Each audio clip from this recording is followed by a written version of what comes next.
那我们往右边的摄影朋友看一下，往右边看一下，右边的朋友。好，那往左边再看一下，左边往左边看。好 ，OK 了吗？都 OK 了吗？来，中间再看一下。OK 了吗？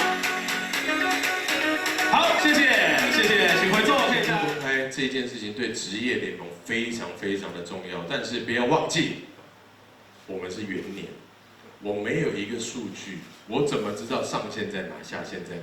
你们问我，我还真不知道怎么回。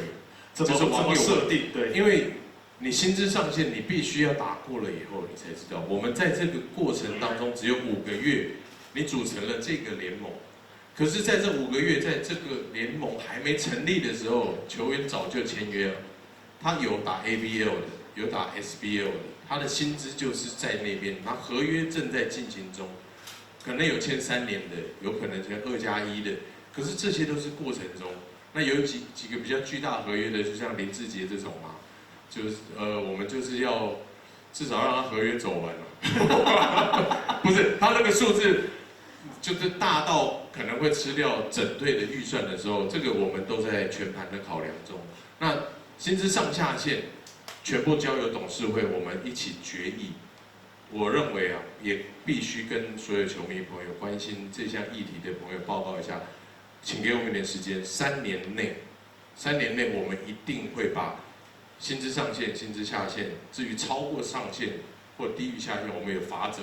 甚至有，比方说，奢侈税，那比照 NBA 的，我觉得不实际，因为它那个数字多好几个零。它在5月开始啊，在成军的过程中呢，大家是积极的补强。那在这补强呢，就是会让它产生问号，说，未来难道不选秀吗？这个公平不公平，或会不会也牵扯到其他联盟或其他队伍？的这些选项的部分，这个球员选秀跟大家报告，一定会有球员选秀，而且是公平、公正、公开，必须要有。对，那因为我们在跟篮协这边有一个备忘录，那我们在合作的部分呢，其实一直在沟通。那球员选秀的部分呢，我觉得在最好的一个机制下，因为现在没有办法3言2语，是因为。我怕我现在定了，又有人来找我问嘛，问。